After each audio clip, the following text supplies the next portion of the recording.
There are so many things that are contagious, and it's not just about the flu or viruses or any such bad things that are contagious.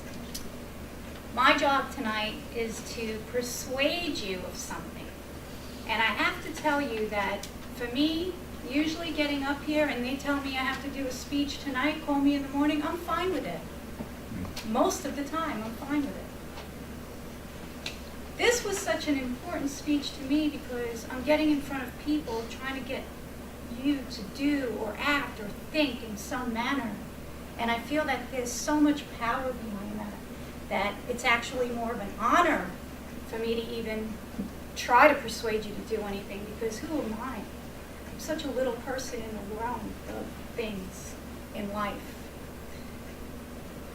I put a lot of thought behind this one, more than any of the other 9 speeches I've done, and really more than any other speech I think I've ever done in my life, because I feel that there are so many people that have the power to come in and persuade you to do something for their benefit that's going to favor them.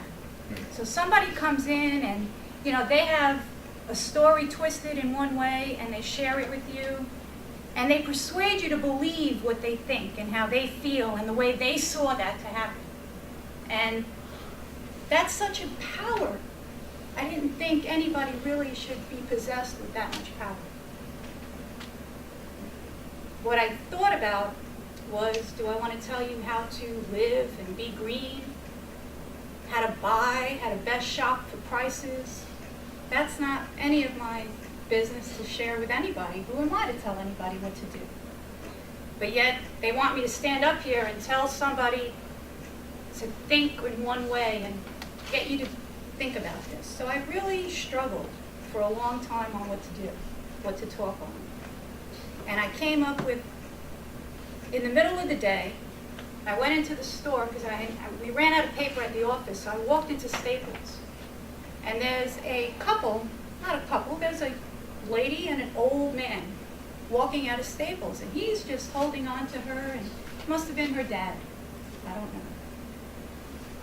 As I was coming in, she was ready to pull the door, and I pulled the door open and I held the door for her. And in that, there was a lady behind me carrying a baby, and as the old man walked out of the door that I held open, that I felt good about holding open, he looked at the baby, and the baby smiled.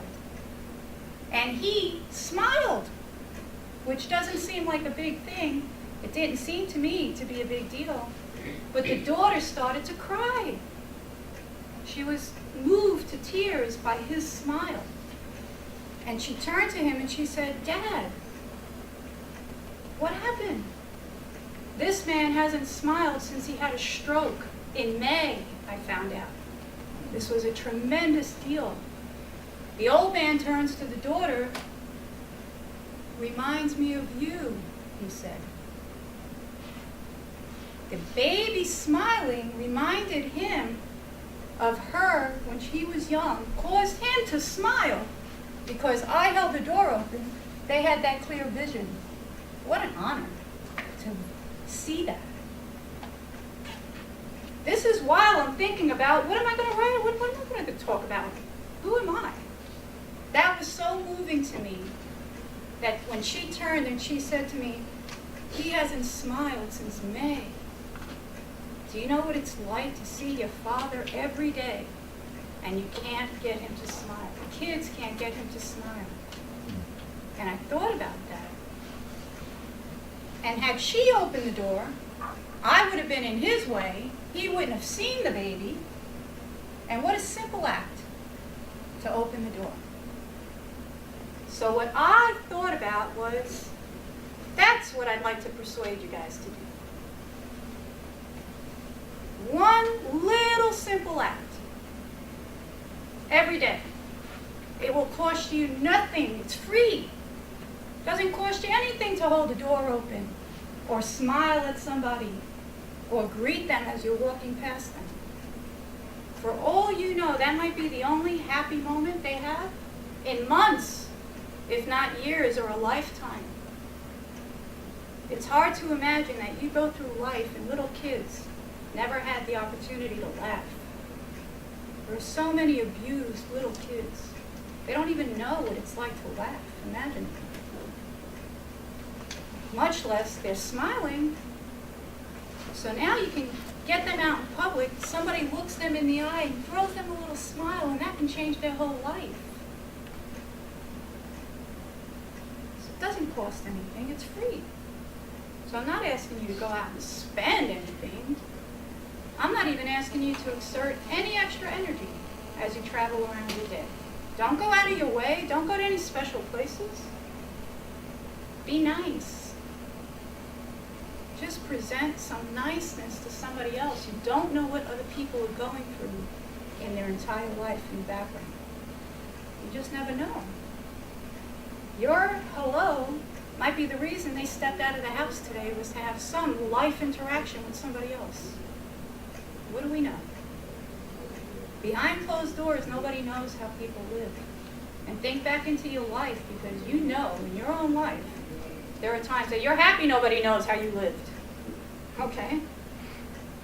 So my only purpose tonight was to share how simple that story was. My little act of kindness, which I didn't do it to be kind. I just did it. It was the right thing to do. The old man's holding on to the lady. Open the door, right? It was the right thing to do. And the chain reaction was so impactful that I thought about it for the whole week. I couldn't get past that movement. All week I was struggling with. That was just the best thing for me. I was high all week over that. Really, that was incredible. This happened about 3 weeks ago. And I went home that night and I scribbled. I don't even know if one of the single words I wrote on my paper came out tonight, okay? I scribbled a little story down on paper. And it took me about 5 minutes because it just flowed out of my head so easily. So I'm telling you that as contagious as the flu and the virus and everything else is, so is the ability to be nice and share that one little simple, kind gesture. It's contagious. Spread it around. Thank you.